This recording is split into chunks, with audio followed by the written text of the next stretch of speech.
Power supplies occupy a weird space in computer hardware. Some people think they need them when they really don't, while others criticize those who have them for wasting their money.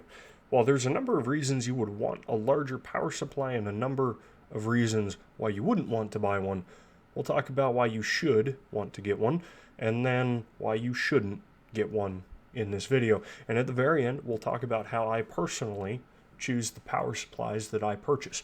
The video in the background is me swapping my 750 watt Cooler Master Gold power supply for a 1000 watt Platinum Silverstone unit.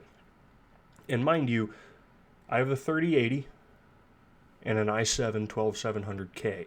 So my system minimum spec is a 750 watt. I'm not going from an overkill power supply to an even more so overkill power supply. There will be infographics throughout the video explaining some of my points. If you disagree with anything I say in the video, feel free to leave a comment. And if you have a comment, also leave a question down below, and I'll do my best to answer it. And remember, there are no stupid questions, only stupid people asking questions. So the main reason you would want to have a larger power supply is for headroom down the line to plug in larger, hotter running components and efficiency. Larger power supplies tend to be under a smaller thermal load and thus running cooler and quieter than a smaller power supply under the same load. A lot of power supplies now have a mode where they just don't use their fan until they hit a certain thermal or power load or a certain threshold. So it's entirely possible to just never hear the fan of your power supply if you get a large and efficient enough power supply as comparatively to the rest of your system. So if I have a 1000 watt Platinum power supply in my system that has a no fan mode, and I pair it with a 3060 Ti and an i3, I am never going to hear that power supply. Doesn't matter if I'm gaming or what. And as a result, the system I have now with an i7 and a 3080, I still hear my power supply. The fans still spin, but they don't spin nearly as loudly as they would if I had a 750 watt unit in there. As far as wanting to be able to plug in larger components down the line, that is a completely valid point.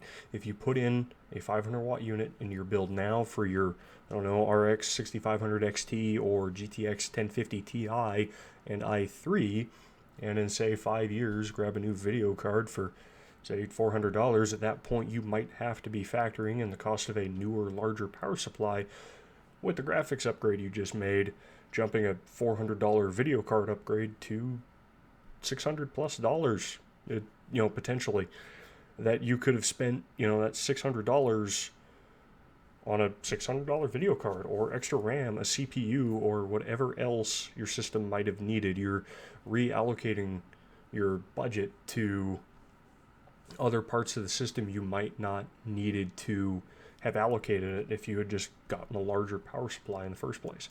Let's talk about cons. Why you wouldn't want to upgrade your power supply or buy a larger one when building. Cost.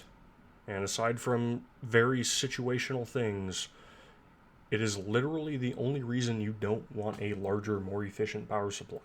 If you exclude the current situation with power supplies that we'll get back to in a minute, larger, more efficient power supplies are almost always more expensive. If you're building a system with a i3 or i5 and a low power GPU that only needs a 6-pin or 8-pin power connector, and you need to not spend $300 on a 1000 watt Platinum power supply, it is perfectly acceptable to get a 500 or 650 watt power supply from a reputable brand.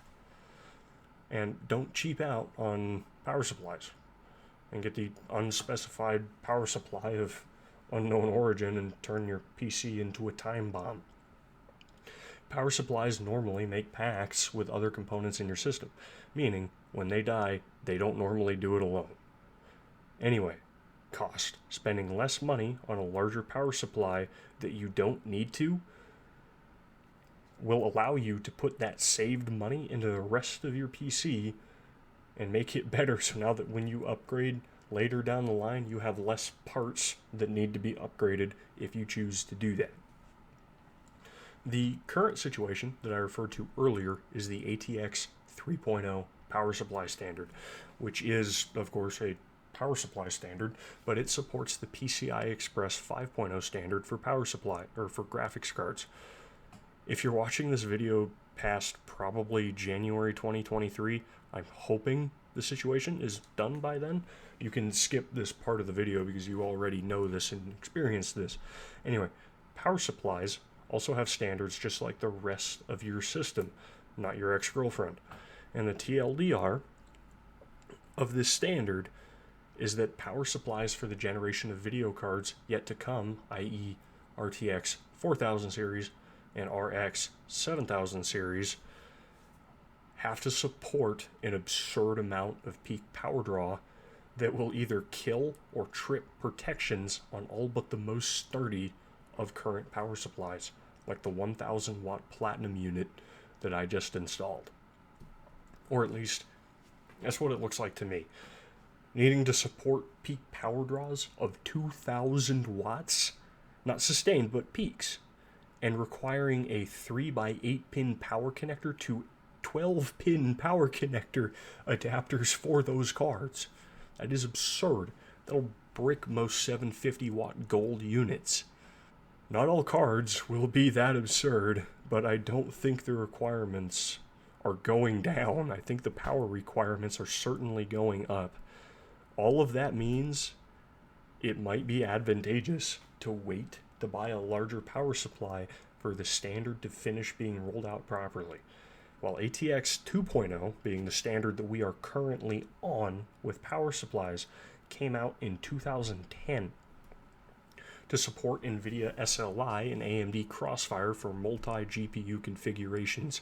And we're getting to the point in single GPU configurations that's just not enough anymore. That is absurd for me to think. So it looks like you can, if you get a new power supply after the new standard comes out, there's a good chance you'll get a good 10 years out of it. So spending $300 on it might be worth it because you'll probably carry it with you for a couple of systems. Anyway, so I gave you the reasons why you should wait and the reasons why you should just send it, or at least the ones I could think of off the top of my head on a Tuesday. I can't tell you if you should buy the giant power supply now or wait. Honestly, in my position, I'm doing both. I bought the power supply I need for now, and I will buy another one down the line when the next generation of cards is out, and, well, needs it. I can also tell you how I choose power supplies that I purchase, should you choose to go down that line. So, there's actually a process I follow. I start with using a power supply calculator to figure out how much wattage I actually need. Link will be in the description and below to the one I personally use. Once I figure out what my power budget is, so once I figure out how much power I need and my budget for power supply, my dollar amount I can spend on a power supply, if I need silent operation, I will double my load wattage and get the most efficient unit I can afford. So, for example, my current system draws about 500 watts under load. So I double that 500 to 1000 and get the most efficient unit I can, being a platinum unit. If my system drew 350 watts from the wall, or under load, or consumed 350 watts under load, I would double that to 700 watts, probably get a 750 because I don't think anybody makes a 700 watt power supply, and get the most efficient unit I can afford. That'll give me the coolest, quietest operation I can out of the power supply, and getting a higher efficiency power supply will also get me better components inside of that power supply, making it last longer, because the efficiency rating of a power supply is a direct result of the quality of the components on the inside of it.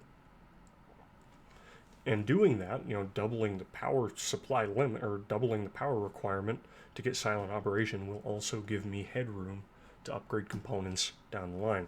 Now, if I don't care about silent operation for the build or efficiency, and I'm willing to sacrifice a little bit of noise and just want to save some money on the power supply, I will get the highest rated power supply that is the right size my GPU needs.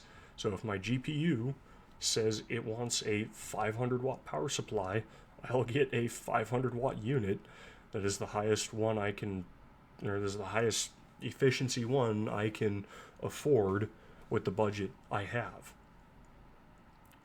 And, well, anyway, it's simple.